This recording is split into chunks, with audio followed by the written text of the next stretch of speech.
قال رسول الله صلى الله عليه وسلم يخرج من النار من قال لا إله إلا الله وفي قلبه وزن شعيرة من خير। কোন ব্যক্তি যদি বলে লা ইলাহা ইল্লাল্লাহ, আর যদি তার অন্তরের মধ্যে জব পরিমাণ কল্যাণ থাকে, জব পরিমাণ কল্যাণ, এই কল্যাণ দ্বারা উদ্দেশ্য অন্য বর্ণনায় ঈমান, জব পরিমাণ ঈমান যদি কারো অন্তরে থাকে, ইয়াখরুজু, নবী বলেন ওই ব্যক্তি জাহান্নাম থেকে বের হবে।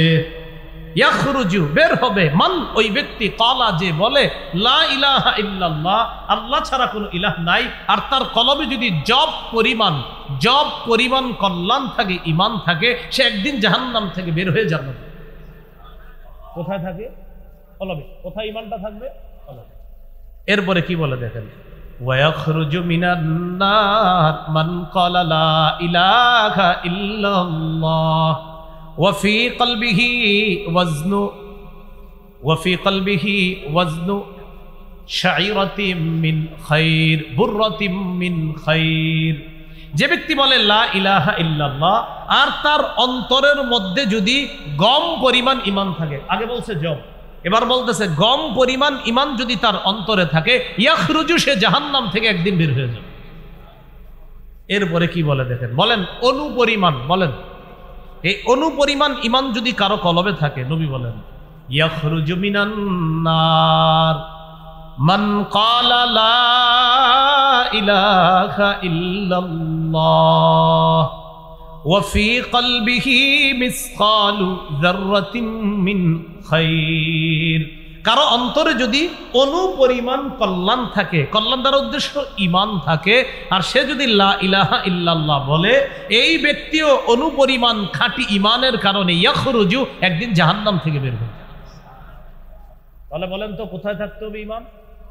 কলবে, সন্দেহ করা যাবে না। বলেন এটা আত্মিক ইবাদত, বলেন তো কি ইবাদত? আত্মিক ইবাদতের মধ্যে আরেকটা হলো, বলেন ইখলাস। ইখলাসটাও কি ইবাদত? আত্মিক ইবাদত বা বিশুদ্ধ নিয়ত, এটাও আত্মিক ইবাদত। সূরা আনআমের 52 নম্বর আয়াতে আল্লাহ বলেন ওয়ালা তাতরুদিল্লাযীনা ইয়াদউনা রাব্বাহুম বিল গাদাতি ওয়াল আশিয়্যি ইউরিদুনা ওয়াজহা। নবী, আপনি তাদেরকে তাড়িয়ে দিবেন না যারা তাদের রবকে সকাল সন্ধ্যায় ডাকে, রবের সন্তুষ্টি অর্জন করার জন্য দিল থেকে ইখলাসের সাথে রবকে ডাকে। হাবিব, আপনি তাদেরকে তাড়িয়ে দিবেন না। রবকে ডাকে, দিল থেকে ডাকে, ইখলাসের সাথে ডাকে, তাদেরকে আপনি তাড়িয়ে দিবেন না। ইবনে মাজাহ 3056 নম্বর হাদিস, এই হাদিসের মধ্যে আসছে ক্বালা রাসূলুল্লাহ সাল্লাল্লাহু আলাইহি ওয়াসাল্লাম সালাসুন লা ইউগিল্লু আলাইহিন্না কলবু মুমিন। তিন ব্যক্তির তিনটি ব্যাপারে মুমিনের অন্তর প্রতারণা করতে পারে না। একটু বলি, আমরা মুখস্থ হয়ে যাবে। বলেন কয় ব্যাপারে মুমিনের অন্তর প্রতারণা করতে পারে না? তিন ব্যাপারে, তিনটি ব্যাপারে মুমিনের অন্তর প্রতারণা করতে পারে না। এক নাম্বার, ইখলাসুল আমালি লিল্লাহ। মুমিন যত আমল করবে সব ইখলাসের সাথে করবে, এই ইখলাসের সাথে আমল করার ক্ষেত্রে মুমিনের অন্তর প্রতারণা করতে পারে না। দুই নাম্বার, ওয়ান নাসিহাতু লিউলাতিল মুসলিমিনা। দুই নাম্বার, মুসলিম শাসকদেরকে উপদেশ দেওয়ার ক্ষেত্রে মুমিনের অন্তর প্রতারণা করতে পারে না।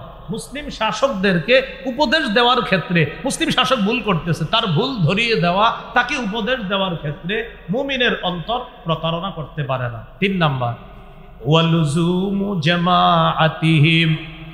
মুমিন জামাতবদ্ধ থাকার ক্ষেত্রে তার অন্তর প্রতারণা করতে পারে না। দেখেন, তিনটার মধ্যে একটা হলো ইখলাসের সাথে আমল করার ক্ষেত্রে মুমিনের অন্তর প্রতারণা করে না। আল্লাহ আমাদের সকলকে আত্মিক ইবাদত তথা ইখলাস বা বিশুদ্ধ নিয়ত আমরা যেন আরো মজবুতভাবে অন্তরে ধারণ করতে পারি, আল্লাহ তৌফিক দান করেন। এই হলো আত্মিক ইবাদত। সহিহ বুখারীর বর্ণনা ৭৫০১ নম্বর হাদিস। এই হাদিসটি হাদিসে কুদসি। একটু মন দিয়ে শোনেন আল্লাহ কি বলে।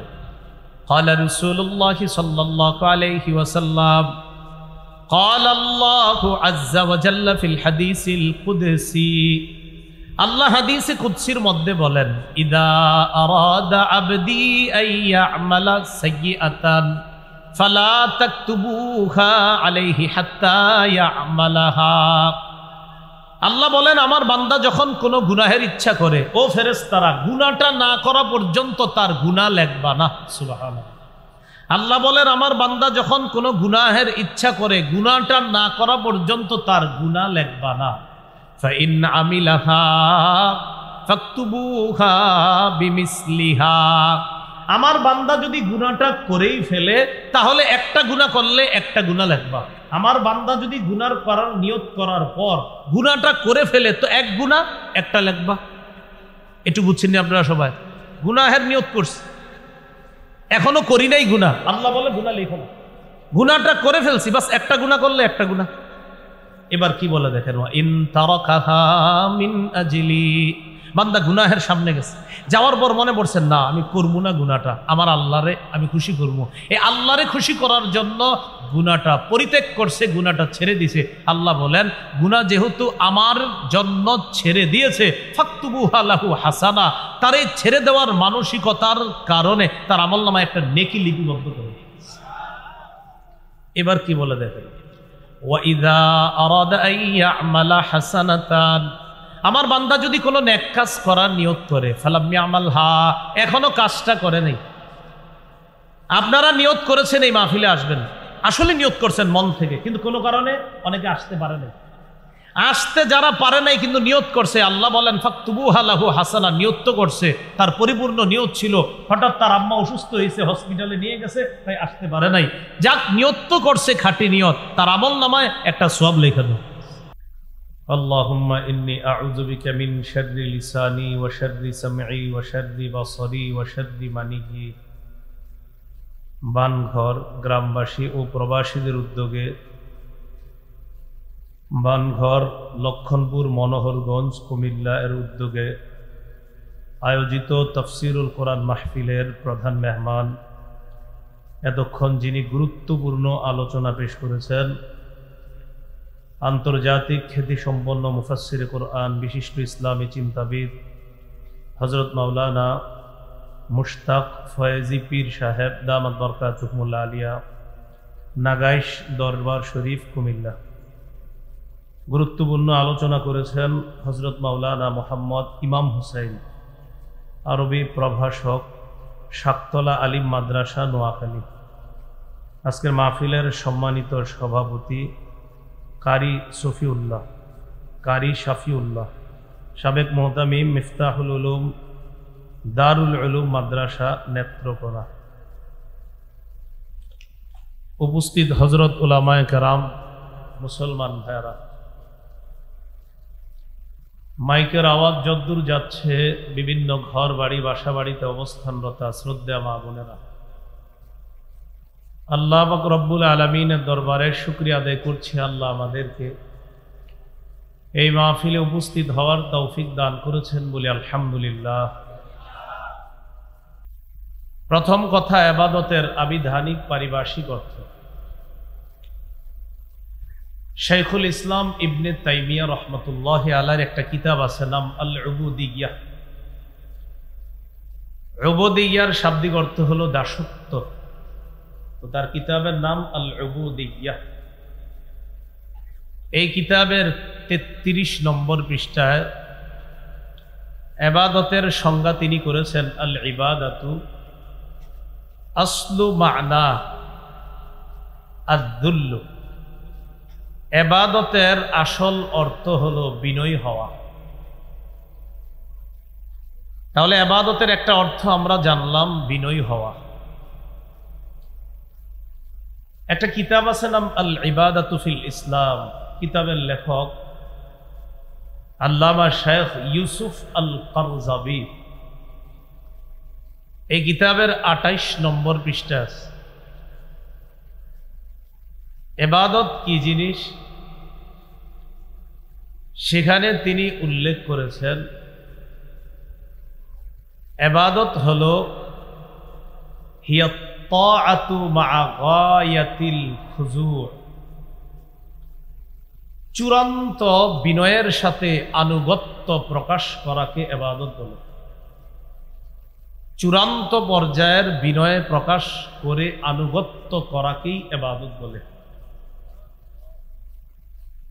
তিনি আরো লেখেন, কুল্লু খুদুইন লাইসা ফাওকাহু খুদু', প্রত্যেক বিনয় যেই বিনয়ের উপর আর কোনো বিনয় হয় না এটাকেই ইবাদত বলে। যেই বিনয়ের চেয়ে আর বিনয় হতেই পারে না এটাকে বলা হয় ইবাদত।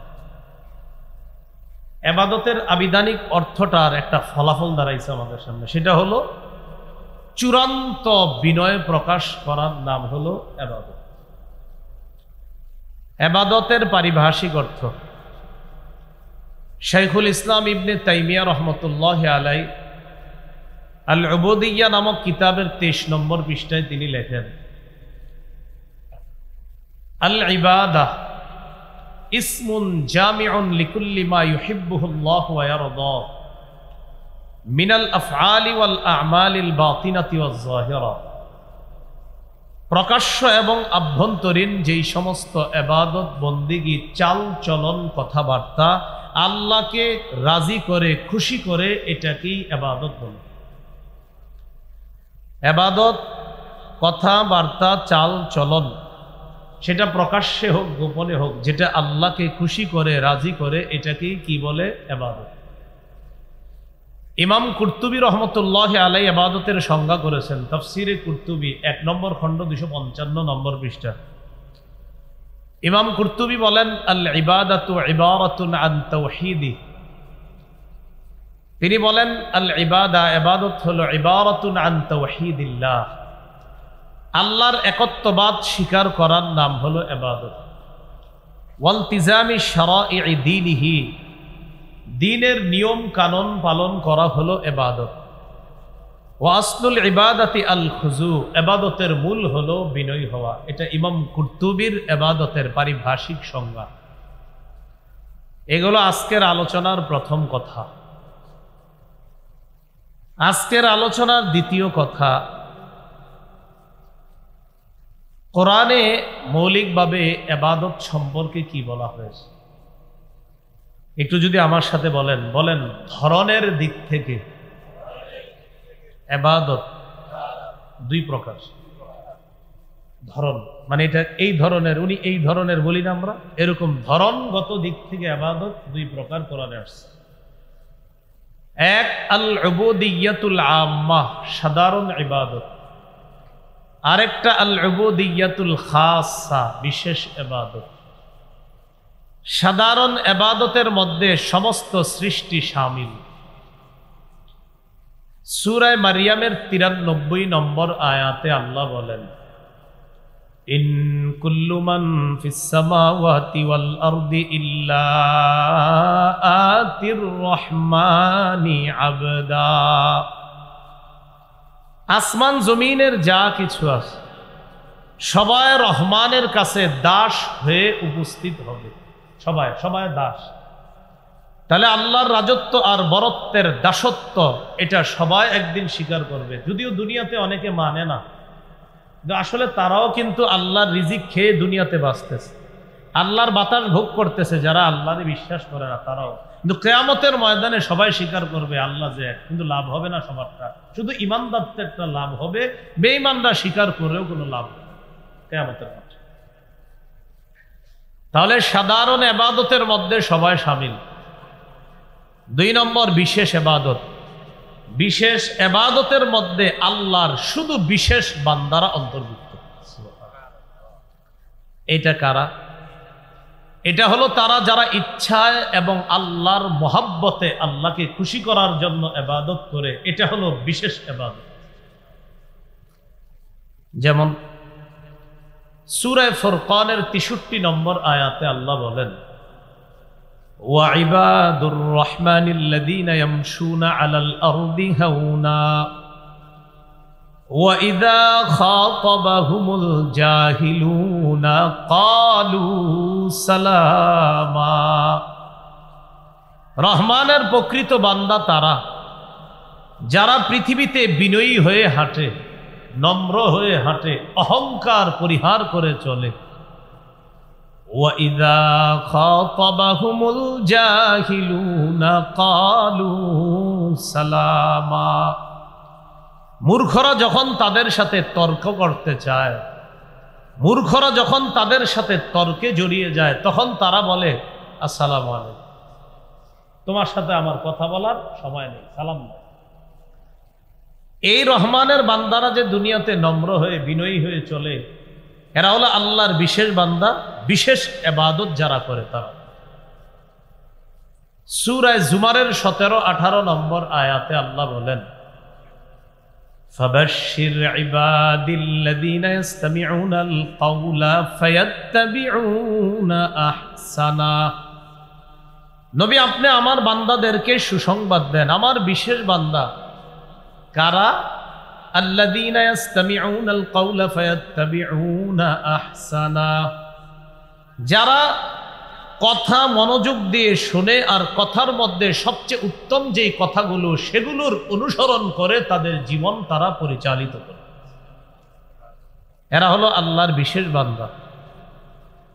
আল্লাহ আমাদের সকলকে, এখানে যারা আছে, আমরা যেন আল্লাহর বিশেষ বান্দাদের অন্তর্ভুক্ত হয়ে দুনিয়া থেকে বিদায় নিয়ে বিশেষ বান্দাদের অন্তর্ভুক্ত হয়ে জান্নাতি হতে পারি। আল্লাহ তৌফিক দান করেন। এ হলো ধরনের দিক থেকে কোরআনে মৌলিকভাবে দুই প্রকার ইবাদত বা দাসত্ব পেয়ে গেলাম, একটা সাধারণ দাসত্ব আর একটা বিশেষ দাসত্ব। সাধারণ দাসত্বে সবাই শামিল, বিশেষ দাসত্বে বিশেষ বান্দারা অন্তর্ভুক্ত। আজকের আলোচনার 3 নম্বর আলোচনা, হাদিসে ইবাদতের কিছু ব্যবহার আমরা দেখে নিই। আবু দাউদ হাদিস নম্বর 1479 নম্বর হাদিস, 1479 নম্বর হাদিস। এই হাদিসের বর্ণনাকারী নুমান ইবনে বশীর রাদিয়াল্লাহু তাআলা তিনি বলেন, আনিন নুমান ইবনে বশীর রাদিয়াল্লাহু তাআলা আনহু قال قال رسول الله صلى الله عليه وسلم الدعاء هو العبادة। নুমান ইবনে বশীর রাদিয়াল্লাহু তাআলা আনহু বলেন, রাসূলুল্লাহ সাল্লাল্লাহু আলাইহি সাল্লাম বলেছেন, দোয়া করাটাই ইবাদত। সুবহানাল্লাহ, বলেন দোয়া করাটাই কি? ইবাদত। তাহলে হাদিসে ইবাদতের একটা ব্যবহার পেলাম আমরা, যে নবী বলছে আদ-দুআউ হুয়াল ইবাদাহ, দোয়াটাই ইবাদত।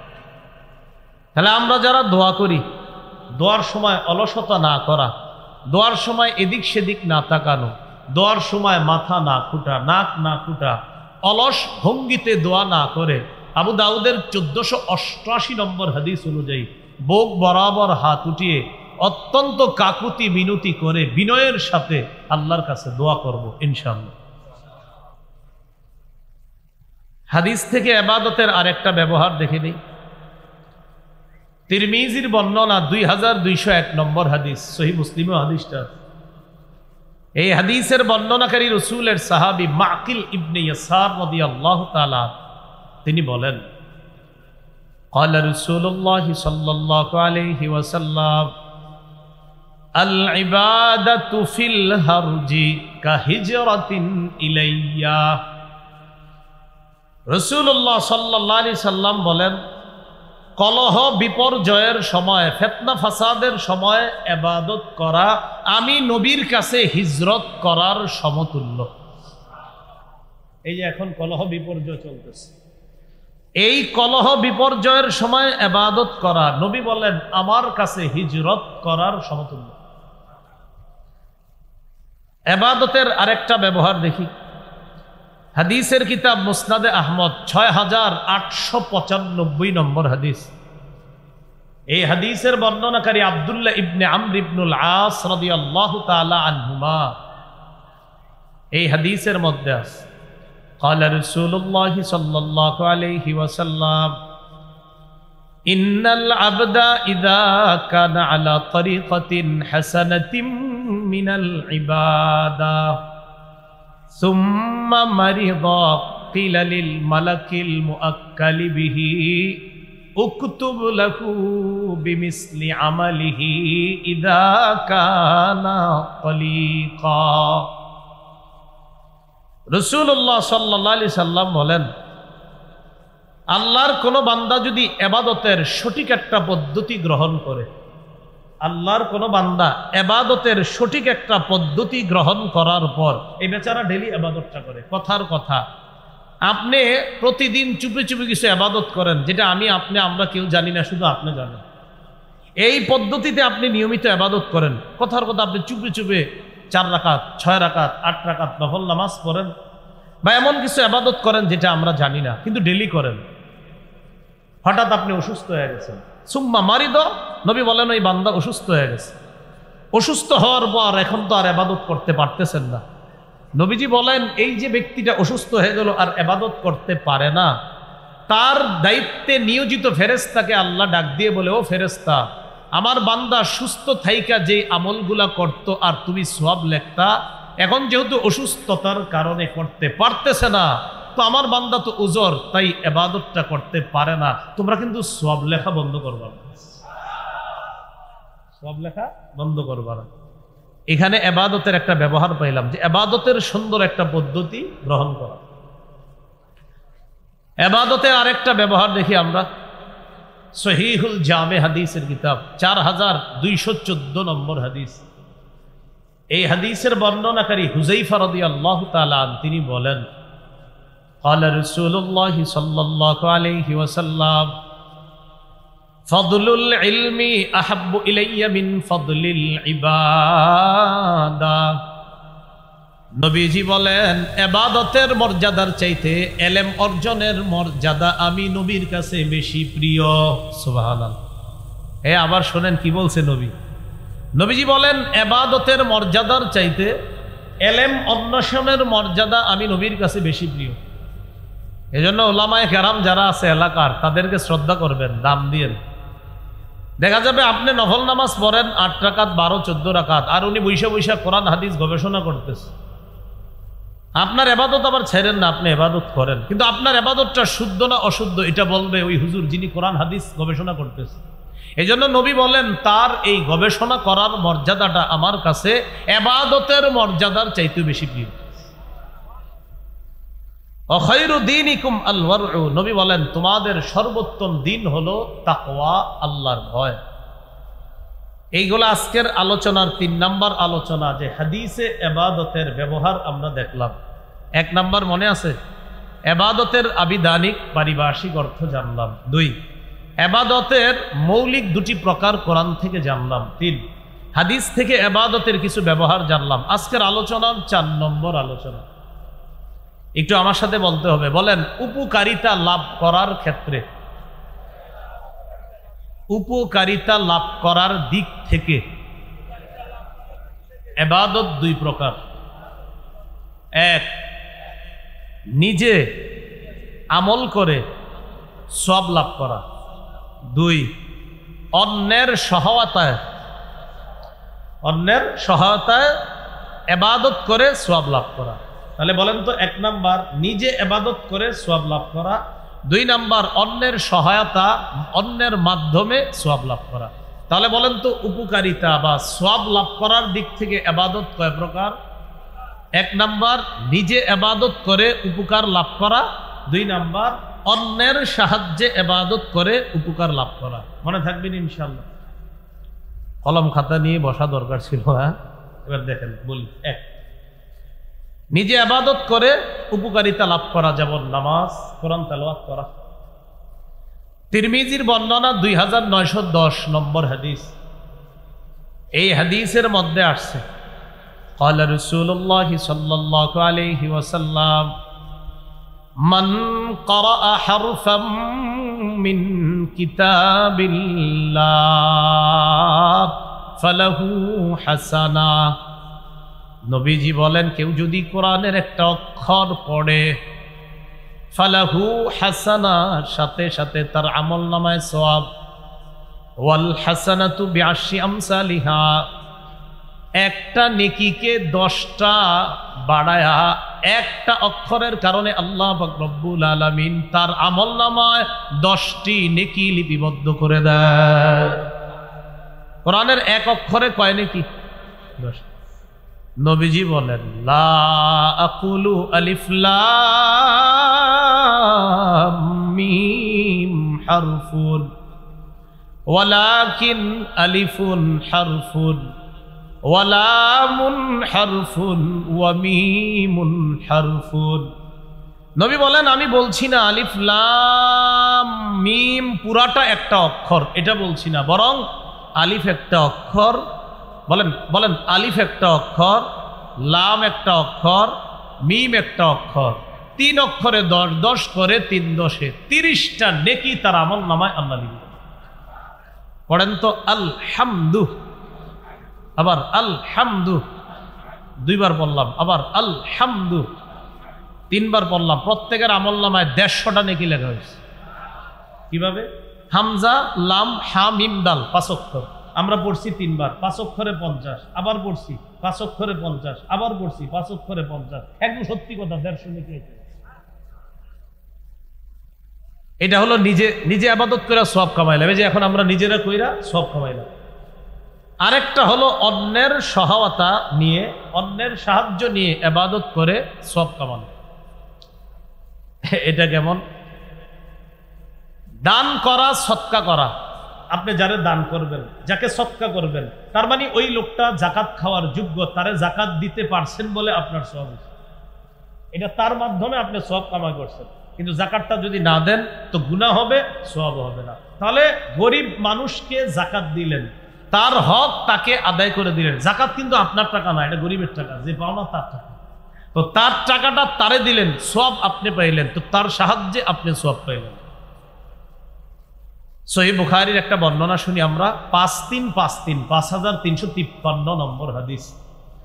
এই হাদিসের মধ্যে আসছে قال رسول الله صلى الله عليه وسلم الساعي على الأرملة والمسكين كالمجاهد في سبيل الله। বিধবা অথবা অসহায় মিসকিন কোন দরিদ্রের সহযোগিতা করার জন্য যদি আমরা চেষ্টা চালাই, বিধবা অথবা কোনো মিসকিন অসহায়ের সহযোগিতা করার জন্য যদি আপনি চেষ্টা চালাই। অনেক প্রতিষ্ঠান আছে, দাতব্য প্রতিষ্ঠান, যেমন আপনাদের এলাকায় হয়তো আছে যুব সমাজের একটা সংগঠন, কথার কথা, বা আশেপাশে থাকতে পারে। তো এরা দেখবেন এই জাতীয় সহযোগিতাগুলো করে, বিধবা অসহায়দেরকে সহযোগিতা করে। নবী বলেন যারা বিধবা আর অসহায়দেরকে সহযোগিতা করার চেষ্টা চালায়, সহযোগিতা তাদের কাছে পৌঁছায় দেয়, কাল মুজাহিদি ফি সাবিলিল্লাহ, এই ব্যক্তি কেমন যেন আল্লাহর রাস্তায় মুজাহিদ জিহাদ করলে যে সওয়াব, আল্লাহ তাকে সেই পরিমাণ সওয়াব দেন। তাহলে এটা আপনার সহায়তা, তাদের মাধ্যমে আমি সওয়াব কামাই করি। নবী বলেন শুধু মুজাহিদ না, আবিল কাইমিল লাইল আস-সাইমিন নাহার, সারা রাত দাঁড়িয়ে নফল নামাজ পড়লে যেই সওয়াব, অথবা সারাদিন রোজা রাখলে যেই সওয়াব, অথবা আল্লাহর রাস্তায় জিহাদ করলে যেই সওয়াব, বিধবা অসহায়দেরকে সাহায্য পৌঁছায়া দিলে আল্লাহ সেই সওয়াব দেন। এবার একটু প্রশ্ন করি, বলেন উপকারিতা লাভ করার দিক থেকে ইবাদত কয় প্রকার? 1 নাম্বার নিজে ইবাদত করে উপকার লাভ করা, 2 নাম্বার অন্যের সাহায্য সহযোগিতায় উপকার লাভ করা। এগুলো আজকের আলোচনার 4 নম্বর আলোচনা। এবার একটা খুব মন দেন, শেষ আলোচনা আজকের আলোচনার 5 নম্বর আলোচনা। বলেন আমার সাথে, বলেন প্রতিপালনের পদ্ধতি।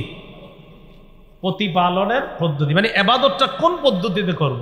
তো বলেন প্রতিপালনের পদ্ধতি বা পন্থা হিসাবে ইবাদত 5 প্রকার। তাহলে বলেন তো পদ্ধতি হিসাবে ইবাদত কয় প্রকার? মানে মাধ্যম, কোন মাধ্যমে ইবাদত করব? বলেন 5 মাধ্যমে আমরা সাধারণত ইবাদত করি। বলেন কয় মাধ্যমে? একটু প্রথমে মুখস্থ করে নিই। বলেন 1 নাম্বার কলবের মাধ্যমে, 2 নাম্বার মুখের মাধ্যমে, বলেন 3 নম্বর শরীরের মাধ্যমে, 4 নাম্বার অর্থ সম্পদের মাধ্যমে, 5 নাম্বার শরীর এবং সম্পদের মাধ্যমে। তাহলে আবার বলছি, বলেন তো মৌলিকভাবে কয় মাধ্যমে আমরা ইবাদত করি? 5 মাধ্যমে। 1 নাম্বার কলব, 2 নাম্বার মুখ, 3 শরীর, 4 আর্থিক মাল সম্পদ 5, আর্থিক এবং শরীর দুইটা মিলে। আচ্ছা, 1 নাম্বার কলবের মাধ্যমে ইবাদত, এটার একটা নাম মুখস্থ রাখেন, আত্মিক ইবাদত। কি বললাম? আত্মিক ইবাদত। আত্মিক ইবাদত কি বলেন? জিকির ফিকির করা, এটা কি আত্মিক ইবাদত? যেমন সূরা আলী ইমরানের 191 নম্বর আয়াতে আল্লাহ বলেন, জ্ঞানী কারা তাদের পরিচয় আল্লাহ দিচ্ছেন। আল্লাহ বলেন, আল্লাযীনা ইয়াযকুরুনাল্লাহা কিয়ামা, তারা জ্ঞানী যারা আল্লাহর জিকির করে দাঁড়িয়ে, ওয়া কুউদা বসে, ওয়া আলা জুনুবিহিম শুয়ে, ওয়া ইয়াতাফাক্কারুনা ফি খালকিস সামাওয়াতি ওয়াল আরদ, আসমান জমিনের সৃষ্টি নিয়ে যারা চিন্তা করে। এই যে চিন্তা করলেন, এটা আত্মিক ইবাদত, অন্তরের ইবাদত। চিন্তা ভাবনা করে তারা বলে, রব্বানা মা খালাকতা হাযা বাতিলা, আল্লাহ এই আসমান জমিন আপনি অনর্থক সৃষ্টি করেন নাই। সুবহানাকা ফাকিনা আযাবান নার, আপনার পুত পবিত্রতা বর্ণনা করছি, আমাদেরকে আগুনের আযাব থেকে আপনি রক্ষা করেন। তাহলে দেখেন এই আয়াতে জ্ঞানী কারা? যারা চিন্তা করে। এই যে সৃষ্টি নিয়ে চিন্তা করা, এটা আত্মিক ইবাদত। বলেন, চিন্তা করাটা কি আত্মিক ইবাদত?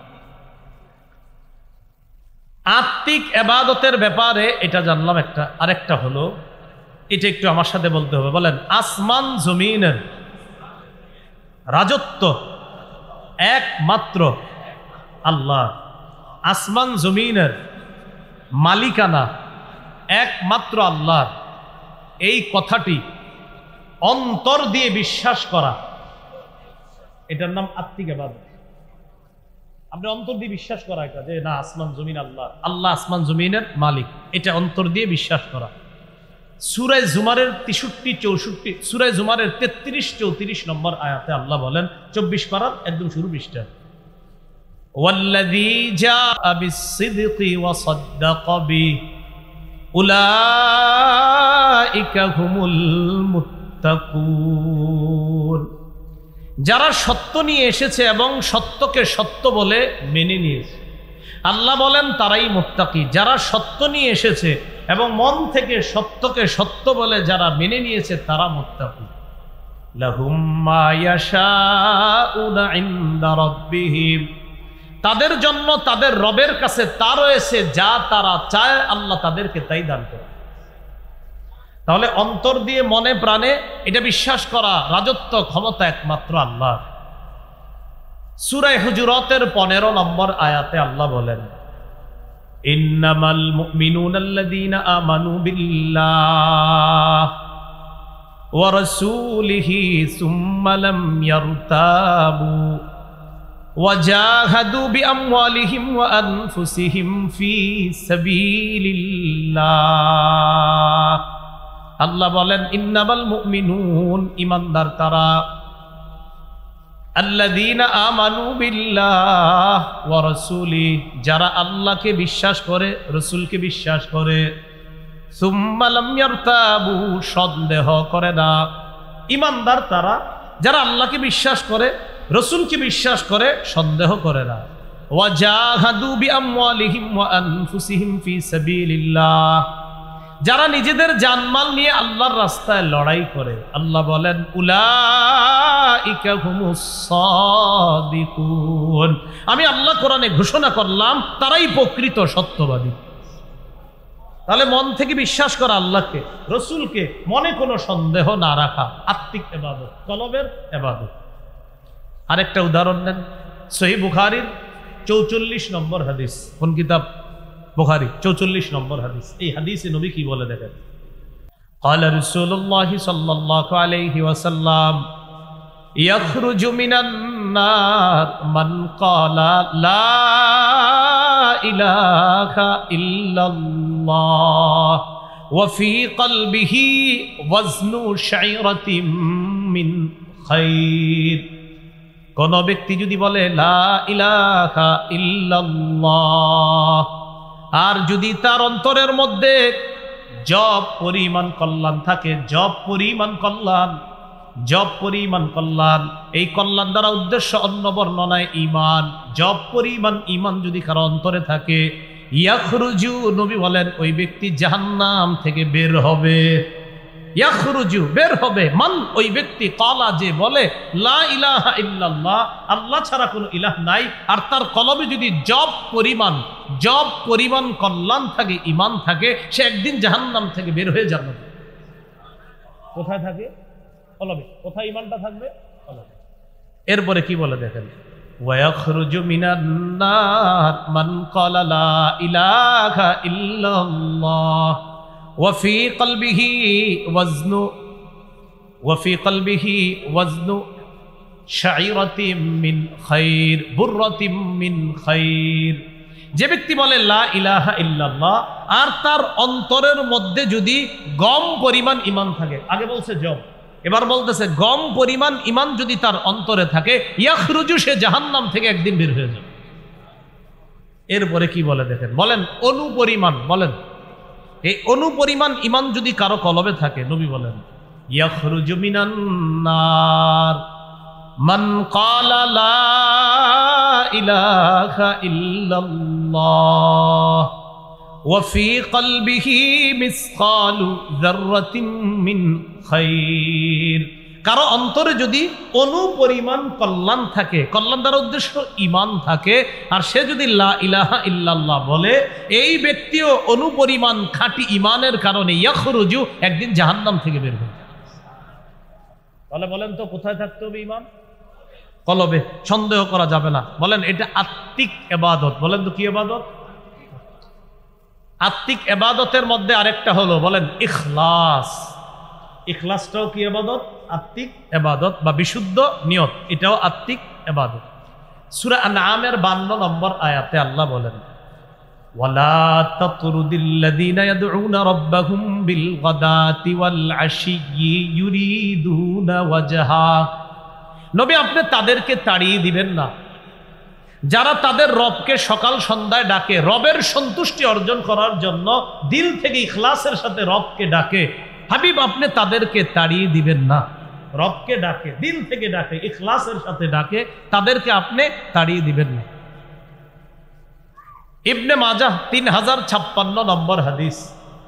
এই হাদিসের মধ্যে আসছে, ক্বালা রাসূলুল্লাহি সাল্লাল্লাহু আলাইহি ওয়াসাল্লাম সালাসুন লা ইউগিল্লু আলাইহিন্না কলবু মুমিন। তিন ব্যক্তির তিনটি ব্যাপারে মুমিনের অন্তর প্রতারণা করতে পারে না। একটু বলি, আমরা মুখস্থ হয়ে যাবে। বলেন কয় ব্যাপারে মুমিনের অন্তর প্রতারণা করতে পারে না? তিন ব্যাপারে। তিনটি ব্যাপারে মুমিনের অন্তর প্রতারণা করতে পারে না। এক নাম্বার, ইখলাসুল আমালি লিল্লাহ। মুমিন যত আমল করবে সব ইখলাসের সাথে করবে। এই ইখলাসের সাথে আমল করার ক্ষেত্রে মুমিনের অন্তর প্রতারণা করতে পারে না। দুই নাম্বার, ওয়ান নাসিহাতু লিউলাতিল মুসলিমিনা। দুই নাম্বার, মুসলিম শাসকদেরকে উপদেশ দেওয়ার ক্ষেত্রে মুমিনের অন্তর প্রতারণা করতে পারে না। মুসলিম শাসকদেরকে উপদেশ দেওয়ার ক্ষেত্রে, মুসলিম শাসক ভুল করতেছে, তার ভুল ধরিয়ে দেওয়া, তাকে উপদেশ দেওয়ার ক্ষেত্রে মুমিনের অন্তর প্রতারণা করতে পারে না। তিন নাম্বার, ওয়ালুজুমু জামাআতিহিম।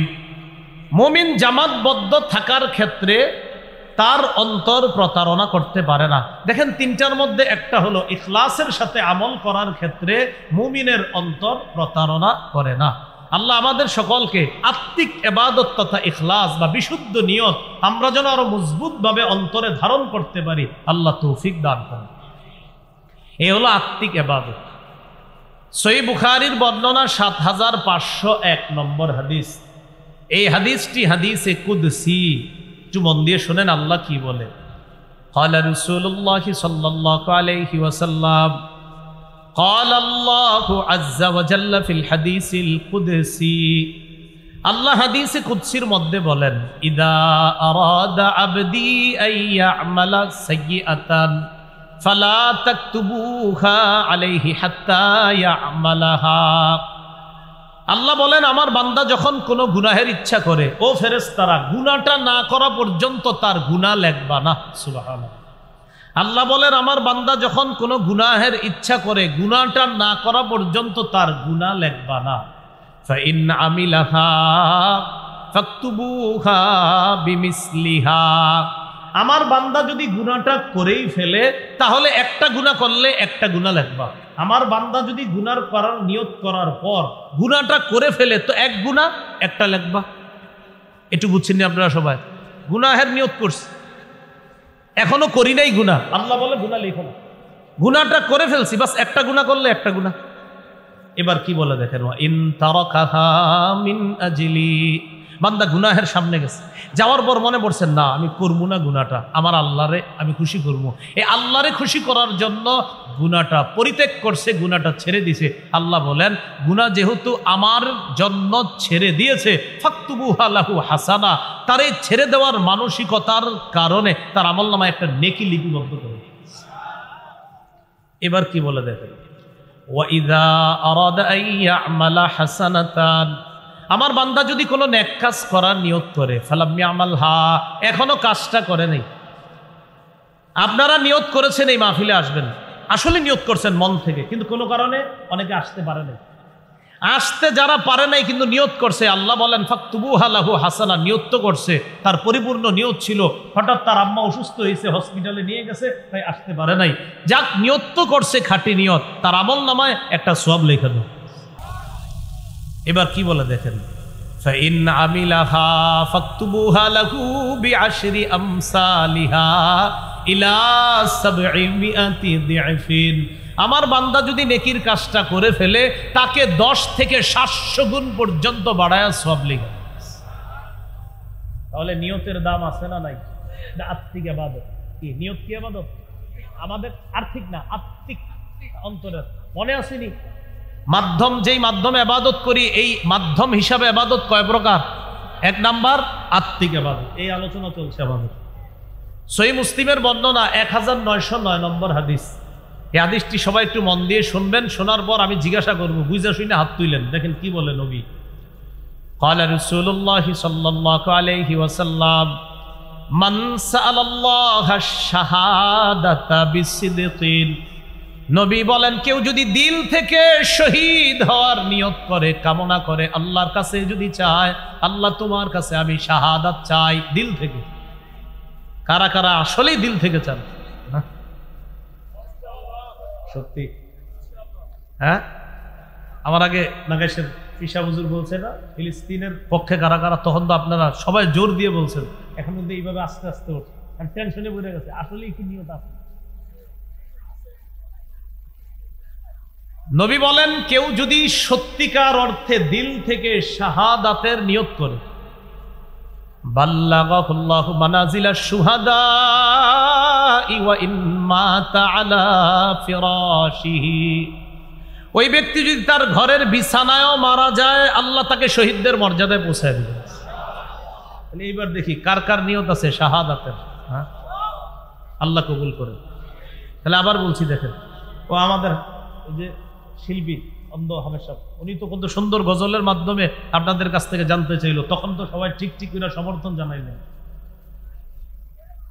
আল্লাহ আমাদের সকলের এই মনের নীলের তামান্না আমরা যেন মজবুতির সাথে নিয়ত রাখতে পারি যে আল্লাহ যদি কখনো সুযোগ করে দেয় আমরা ইনশাল্লাহ শহীদ হওয়ার জন্য বুঝি। তাহলে কি জানলাম? দিল থেকে কেউ শহীদ হওয়ার নিয়ত করছে, ঘরের বিছানায়ও যদি মারা যায় আল্লাহ তাকে শহীদদের মর্যাদায় পৌঁছায়। আত্মিক ইবাদত, অন্তরটা আল্লাহ দেখে। আরেকটা দলিল আমরা শুনি, সহিহ বুখারী 2839 নম্বর হাদিস, 2839। এই হাদিসের মধ্যে আসছে আন্নান নবী সাল্লাল্লাহু আলাইহি ওয়াসাল্লাম কানা ফি গাযাতিন, আল্লাহ নবী এক লড়াইয়ের মধ্যে ছিলেন, জিহাদের মধ্যে ছিলেন। জিহাদের মধ্যে থাকা অবস্থায় আল্লাহ নবী বললেন ইন্না আকওয়াবান বিল মদিনাতি খালফানা, আমাদের পিছনে মদিনায় একদল সম্প্রদায় যারা আমাদের সাথে জিহাদে আসতে পারে নাই। নবী বলতেন একদল মুসলমান আমাদের পিছনে মদিনায় রয়ে গিয়েছে, তাদের নিয়ত ছিল জিহাদে আসার, কিন্তু তারা জিহাদে আসতে পারে নাই। এবার আল্লাহ নবী বলেন মা সালাকনা শিআবান ওয়ালা ওয়াদিয়া ইল্লা ওয়া হুম মা'না ফি। নবী বলেন একদল যারা মদিনায় আছে, জিহাদের নিয়ত ছিল, আসতে পারে নাই। আমরা জিহাদে আসলাম।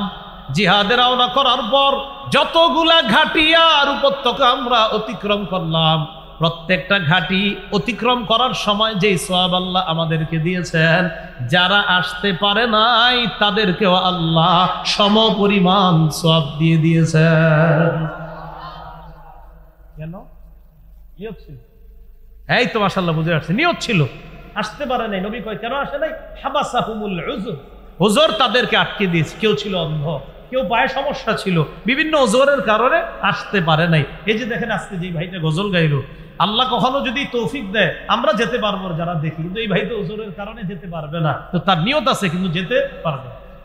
ওজর কথাটা সবার মনে থাকবে তো ইনশাআল্লাহ? তাহলে বলেন তো মাধ্যম কয় মাধ্যমে ইবাদত করি? এক নাম্বার কলব। এই গেল আজকে আমাদের 5 ধরন, মানে 5 পদ্ধতি বা অবলম্বন করে যে ইবাদত করি। এক নাম্বার আত্মিক ইবাদত। 2 মৌখিক। বলেন 2 নাম্বার মৌখিক ইবাদত। মৌখিক ইবাদত কি? এই যে আমি এখন মৌখিক ইবাদতে আছি, সুবহানাল্লাহ। এই যে বলেন সুবহানাল্লাহ, বলেন। এই তো মৌখিক ইবাদত হয়ে গেছে। আবার বলেন, এই যে মৌখিক ইবাদত। সালাম দিলেন আসসালামু আলাইকুম ওয়া রাহমাতুল্লাহ, তো তিনি জবাব দিলেন ওয়া আলাইকুম আসসালাম ওয়া রাহমাতুল্লাহ। মৌখিক ইবাদত। মৌখিক ইবাদতের মধ্যে শ্রেষ্ঠ ইবাদত হলো, একটু বলেন, লা ইলাহা ইল্লাল্লাহ। এটা শ্রেষ্ঠ ইবাদত। মৌখিক ইবাদতের মধ্যে এটা কি ইবাদত? শ্রেষ্ঠ ইবাদত। সহিহ বুখারীর বর্ণনা 25 নম্বর হাদিস, আব্দুল্লাহ ইবনে ওমর রাদিয়াল্লাহু তাআলা আনহুমার বর্ণনা। তিনি বলেন, উমিরতু আন উকাতিলান নাস হাত্তা ইয়াশহাদু আন লা ইলাহা ইল্লাল্লাহ ওয়া আন্না মুহাম্মাদার রাসূলুল্লাহ। আব্দুল্লাহ ইবনে ওমর রাদিয়াল্লাহু তাআলা আনহুমা বলেন, মানুষ যতক্ষণ আল্লাহ ছাড়া কোনো ইলাহ নাই এবং মুহাম্মদ সাল্লাল্লাহু আলাইহি ওয়াসাল্লাম আল্লাহর রাসূল, এই সাক্ষ্য যতক্ষণ না দিবে ততক্ষণ পর্যন্ত আমি আদিষ্ট হয়েছি, আমাকে আদেশ করা হয়েছে তাদের বিরুদ্ধে লড়াই করার জন্য, আমাকে আদেশ করা হয়েছে। যতক্ষণ তারা এই সাক্ষী না দিবে লা ইলাহা ইল্লাল্লাহ। সহিহ বুখারীর 26 নম্বর হাদিস, সুইলা রাসূলুল্লাহ সাল্লাল্লাহু আলাইহি ওয়াসাল্লাম আইয়ুল আমালি আফযালু ইয়া রাসূলুল্লাহ। আল্লাহ নবীর কাছে জানতে চাওয়া হলো কোন আমল সবচেয়ে শ্রেষ্ঠ। নবীজি জবাব দিলেন, ঈমানুন বিল্লাহি ওয়া রাসূলি। সবচেয়ে শ্রেষ্ঠ ইবাদত আল্লাহকে আল্লাহ বলে মেনে নেওয়া, রাসূলকে রাসূল বলে মেনে নেওয়া, এটা সবচেয়ে শ্রেষ্ঠ ইবাদত। সুবহানাল্লাহ। তাহলে মৌখিক ইবাদতের মধ্যে শ্রেষ্ঠ লা ইলাহা ইল্লাল্লাহ, এই কালিমা অথবা কালিমায়ে শাহাদাত, যেটা আশহাদু আল্লা ইলাহা ইল্লাল্লাহ ওয়া আশহাদু আন্না মুহাম্মাদান আবদুহু ওয়া রাসূলুহু, এগুলা মৌখিক ইবাদতের মধ্যে শ্রেষ্ঠ ইবাদত। বলেন মৌখিক ইবাদতের মধ্যে শ্রেষ্ঠ। মৌখিক ইবাদতের মধ্যে আরেকটা ইবাদত, বলেন তিলাওয়াতুল কুরআন। কি পড়ি? পড়েন আলহামদুলিল্লাহি রাব্বিল আলামিন। মৌখিক ইবাদত। কুল হুয়াল্লাহু আহাদ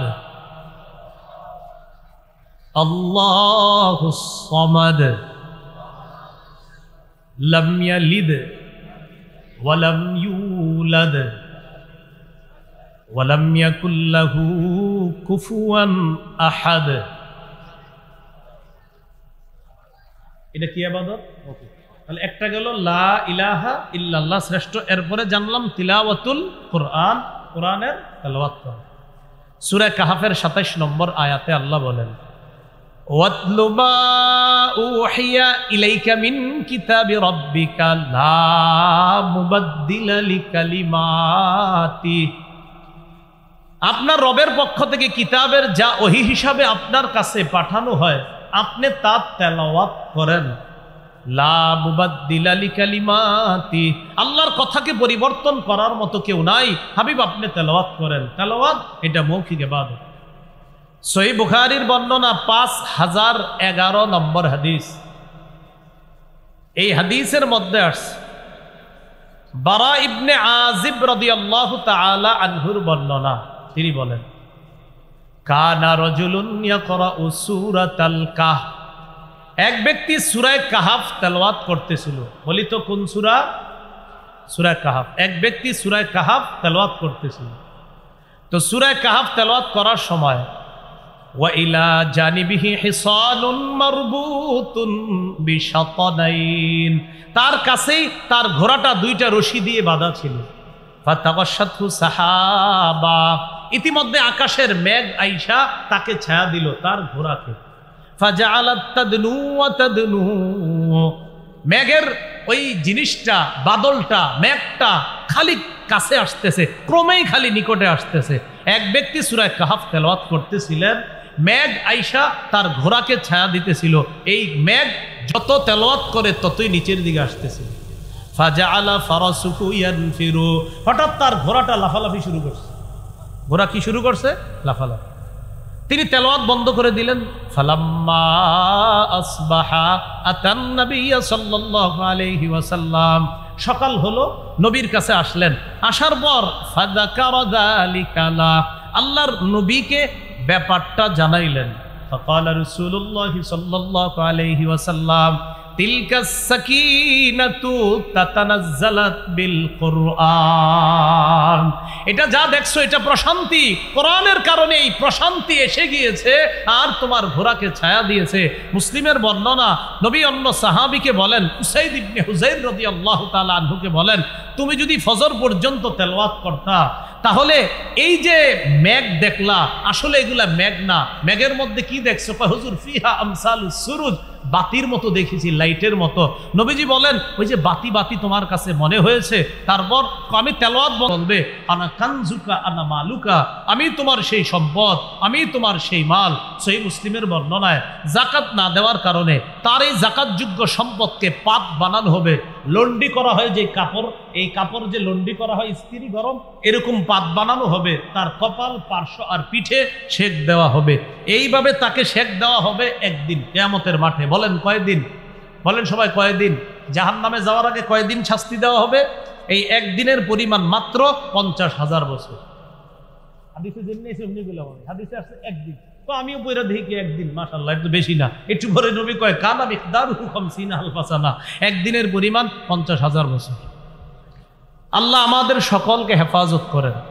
5 নাম্বার, শারীরিক এবং আর্থিক। এটা যে একজন বলেন তো কি হতে পারে? হজ। হজ করতে শরীরও লাগে, অর্থও লাগে। আল্লাহ আমাদের সকলকে, যারা হজ করেছি, বারবার হজ করার তৌফিক দান করেন, আর যারা হজ করি নাই তাদেরকেও আল্লাহ হজ করার তৌফিক দান। এবার সর্বশেষ একটা কথা আমরা শুনবো, হজের ব্যাপারটা একটু শুনে নেই। রাসূল সাল্লাল্লাহু আলাইহি ওয়াসাল্লাম বলেছেন, মান হাজ্জা লিল্লাহ ফালাম ইয়ারফাত ওয়ালাম ইয়াফসুক রাজাআ কায়াউমিন ওয়ালাদাতহু উম্মুহু, যে ব্যক্তি হজ করলো, হজের মধ্যে অশ্লীল কাজ করলো না, কথা বললো না, সে তার দেশে প্রত্যাবর্তন করে এমনভাবে যেন তার মা তাকে জন্ম দিয়েছে। সব ইবাদত তখনই গ্রহণ হবে যদি ইবাদতটা বিশুদ্ধ নিয়ত এবং ইখলাসের সাথে হয়। বলেন সব ইবাদত, বলেন তখনই কবুল হবে। সব ইবাদতের সওয়াব তখনই পাওয়া যাবে যদি ইবাদতটা ইখলাসের সাথে হয়, বিশুদ্ধ নিয়তের সাথে হয়। বলেন আমরা আজকে থেকে যে কোনো ইবাদতে দুটি কথা মনে রাখব, 1 ইখলাস, 2 ইত্তিবা। বলেন যে কোনো ইবাদতে কয়টি কথা মনে রাখব? 1 নাম্বার, 2 বলেন ইখলাস মানে ইবাদত আল্লাহর জন্য করা, ইত্তিবা মানে ইবাদত নবীজির পদ্ধতি অনুযায়ী করা। আল্লাহর জন্য ইবাদত করলে সেই ইবাদতটা হবে খাঁটি, নবীর পদ্ধতি। হুজুর এক ব্যক্তি ইবাদত করছে, তার ইবাদতের দুটো উদ্দেশ্য ছিল, একটা হলো সওয়াব কামাই করা, আরেকটা হলো নাম কামাই করা। সে কি পাবে? নবী বললেন লা শাই আলাহু, কিছুই পাবে না। এই প্রশ্ন নবীরে 3 বার করছে, নবী জবাব দিলেন লা শাই আলাহু, লা শাই আলাহু, লা শাই আলাহু, সে কিছুই পাবে না, সে কিছুই পাবে না, সে কিছুই পাবে না। শেষে নবী বললেন ইন্নাল্লাহা লা ইয়াকবালু মিনাল আমাল ইল্লা মা কানা লাহু খালিসা, আমল আল্লাহ ততক্ষণ কবুল করবেন না যতক্ষণ আমলটা আল্লাহর জন্য না হবে। তাহলে ইখলাসের 1 নাম্বার উপকার, আমল কবুল হয়। 2, ইখলাসের কারণে সওয়াব পাওয়া যায়। বলেন ইখলাসের কারণে সওয়াব পাওয়া যায়। একটা হাদিস শোনাই, শোনানোর পর আমলটা করেন ইনশাআল্লাহ সবাই, বলেন ইনশাআল্লাহ। সহিহ বুখারীর বর্ণনা 56 নম্বর হাদিস। এই হাদিসের মধ্যে আসছে সাদ ইবনে আবি ওয়াক্কাস রাদিয়াল্লাহু তাআলা আনহুকে আল্লাহর রাসূল বলেন ইন্নাকা লান তুনফিকা নাফাকাতান তাবতাগি বিহা ওয়াজহাল্লাহ, তুমি আল্লাহর সন্তুষ্টির জন্য যখনই কিছু দান করবা ইল্লা উজিরতা আলাইহা, সাথে সাথে তোমাকে সওয়াব দেওয়া হবে। এবার কি করে দেখেন, হাত্তা মা তাজআলু ফি ফামি ইমরাতিক, এমনকি তোমার বিবির মুখেও যদি তুমি কিছু উঠায়া দাও আর নিয়ত যদি থাকে আল্লাহরে খুশি করা, এই বিবির মুখে 1 লোকমা খাবার দেওয়ার কারণেও তোমাকে সওয়াব দেওয়া হবে। হাত্তা মা তাজআলু, হাত্তা মা তাজআলু ফি ফামি ইমরাতিক, বিবির মুখে আপনি 1 লোকমা খাবার তুলে দিলেন, এটা যদি নিয়ত করেন সওয়াবের নিয়ত, তা আল্লাহ আপনার আমল নামায় প্রতিদান দান করবেন। এমনও মানুষ আছেন 20 বছর মনে হয় আমল করেন না, বিবির মুখে খাবার দেওয়া, কথার কথা। তো এটা কিন্তু অনেক দামি কাজ। এগুলো 2 নাম্বার, সব পাওয়া যায় ইখলাসের কারণে। ইখলাসের 3 নাম্বার উপকার একটু আমার সাথে বলি, বলেন ইখলাসের কারণে ছোট কাজও বড় হয়ে যায়, ইখলাস না থাকার কারণে বড় আমলও ছোট হয়ে যায়। তাহলে 3 নাম্বার, ইখলাসের কারণে ছোট আমল বড় হয়ে যায়, আবার বড় আমল ছোট হয়ে যায় ইখলাস না থাকলে। একটা কিতাব আছে জামিউল উলুমি ওয়াল হিকাম, ইবনে রজব হাম্বলির লেখা, 1 নম্বর খণ্ড 13 নম্বর পৃষ্ঠা। আব্দুল্লাহ ইবনে মুবারক রাহমাতুল্লাহি আলাইহি বলেন রুব্বা আমালিন সগীরিন তুআজ্জিবুহুন নিয়্যা, কোন কোন ছোট আমলকে নিয়ত বড় বানায়া দেয়, সুবহানাল্লাহ। কোন কোন ছোট আমলকে বিশুদ্ধ নিয়ত ইখলাস বড় বানায়া দেয়। অরুব্বা আমালিন কাবীরিন তুসাগগিরুহুন নিয়্যা, অনেক বড় বড় আমলকে নিয়ত অশুদ্ধ হওয়ার কারণে, ইখলাস না থাকার কারণে এই আমলটা ছোট বানায়া দেয়। আল্লাহ আমাদেরকে, আমরা যেন ছোট ছোট কাজগুলো ইখলাসের সাথে করে আল্লাহর কাছে বড় হিসাবে উপস্থাপন করতে পারি ইনশাআল্লাহ। এগুলো 3 নাম্বার। ইখলাসের 4 নাম্বার উপকারিতা, বলেন পাপ মোচন হয়। সহিহ বুখারী 3467 নম্বর হাদিস। এই হাদিসটি আপনারা সবাই ছোটবেলা থেকে শুনছেন, আজকে একবার শুনেন। সবাই গল্প আকারে বা ঘটনার মাধ্যমে শুনছেন, আজকে হাদিসটি শুনেন। এক মহিলা কুকুরে পানি পান করা মাপ পায়া গেছে, শুনছেন না? হ্যাঁ, সহিহ বুখারীর 3467 নম্বর হাদিস। সহিহ মুসলিমের বর্ণনায় আছে 2245 নম্বর হাদিস। আমাদের মাদ্রাসার পাঠ্যপুস্তক অনুসারে লম্বা হাদিস সেখানে আছে, তো বুখারীর হলো 3467 নম্বর হাদিস। এই হাদিসে আসছে বাইনামা কালবুন ইউতিফু বিরাকিয়া, একটা কুকুর কূপের পাশে ঘুরতেছে, পানির কূপের পাশে ঘুরতেছে, এটা বুখারীর বর্ণনা। আর মুসলিমের বর্ণনা আন্না ইমরাআতান বাগিয়ান রাআত কালবান তুতিফু, একটা কুকুরকে একজন ব্যভিচারিণী নারী দেখলো, একটা কুকুর, যে কুকুরটা ইউতিফু, কুকুরটা খালি চারপাশে ঘুরতেছে, কূপের চারপাশে ঘুরতেছে। তো ঘুরতে দেখা ফানাজাআত মুকাহা, ওই যে ব্যভিচারিণী নারী তার মৌজাটা খুলছে। আর বুখারীর বর্ণনা ফারাআতহু বাগিয়ুন মিন বাগায়া বনি ইসরাইল, বনি ইসরাইলের একজন ব্যভিচারিণী নারী এই কুকুরটাকে দেখছে, দেখা মায়া লাগছে। মায়া লাগার পর দিল থেকে একটা কাজ করছে, নাজাআত মুজাহা, মৌজাটা খুলছে, খোলার পর পানি দিয়ে মৌজাটা ভিজাইছে। ভিজানোর পর ওই মৌজার মধ্যে যতটুকু পানি আসে, অনেক পানি কিন্তু আসে, এই মৌজা দিয়ে আপনার কি করছে, পানি উঠায় সাকাতহু, কুকুরে পানি পান করাইছে। ফাগুফিরা লাহা, ইখলাস ওয়ালা ইবাদতের কারণে, আমলের কারণে আল্লাহ তার অতীতের সব গুনাহ মাফ করে দিয়েছে। তাহলে ইখলাসের 4টা উপকার জানলাম। 1 নাম্বার কবুল হয়, 2 সওয়াব পাওয়া যায়, 3 ছোট আমলও ইখলাসের কারণে বড় হয়ে যায়, 4 নাম্বার ইখলাসের কারণে পাপ মোচন হয়। তাহলে যে কোনো ইবাদতে ইখলাস থাকা আর হলে ইত্তিবা থাকা, নবীর পদ্ধতি সুন্নাহ থাকা, সেটা সুন্নাহের আলাদা আলোচনা। এবার টোটালটা একসাথে বলি, মন দিয়ে শোনেন। সূরা জারিয়াতের 56 নম্বর আয়াত থেকে আলোচনা শুরু করেছিলাম, ওয়ামা খালাকতুল জিন্না ওয়াল ইনসা ইল্লা লিয়াবুদুন, জিন ইনসানকে ইবাদতের জন্য বানিয়েছি। ইবাদতের আবিধানিক অর্থ জানলাম, পারিভাষিক অর্থ জানলাম। 2 নম্বর আলোচনায় আমরা জেনেছি কোরআনে মৌলিকভাবে দাসত্বের 2টি প্রকার জেনেছি, একটা সাধারণ দাসত্ব আর একটা বিশেষ দাসত্ব। 3 নাম্বার হাদিসে ইবাদতের প্রয়োগ জেনেছি আমরা, যে বিভিন্ন হাদিসে ইবাদতের কিভাবে প্রয়োগ করা হয়েছে এটা জানলাম। 4 নাম্বার আমরা জেনেছিলাম উপকার পাওয়ার ক্ষেত্রে এবাদত দুই প্রকার। একটা হলো নিজে এবাদত করে উপকার লাভ করা, 2 নাম্বার অন্যের সাহায্য সহায়তায় এবাদত করে উপকার লাভ করা। 5 নাম্বার আলোচনা, যেটা আমাদের আজকে সবচেয়ে গুরুত্বপূর্ণ আলোচনা ছিল, সেটা হলো কয় মাধ্যমে আমরা এবাদত করি। মাধ্যম হিসাবে এবাদত ছিল 5 প্রকার। 1 নাম্বার ছিল আত্মিক এবাদত, যে এবাদতের সম্পর্ক কলবের সাথে। 2 নাম্বার ছিল মৌখিক এবাদত, মুখের সাথে। আর মুখের এবাদতে আবার ছিল আমাদের 4টা কথা। 1 লা ইলাহা ইল্লাল্লাহ, 2 নাম্বার তিলাওয়াতুল কোরআন, 3 নাম্বার দোয়া করা, 4 নাম্বার জিকির করা। এটা গেল আমাদের দ্বিতীয় প্রকার।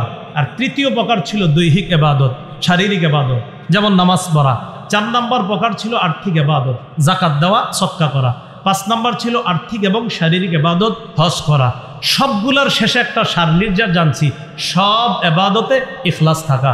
হুজুর ইখলাসের কি উপকার? 4টা উপকার জানছি। ইখলাসের সাথে করার কারণে আমল কবুল হয়, ইখলাসের সাথে করার কারণে সওয়াব পাওয়া যায়, ইখলাসের সাথে করার কারণে ছোট কাজও বড় হয়ে যায়, ইখলাসের সাথে করার কারণে পাপ মোচন হয়।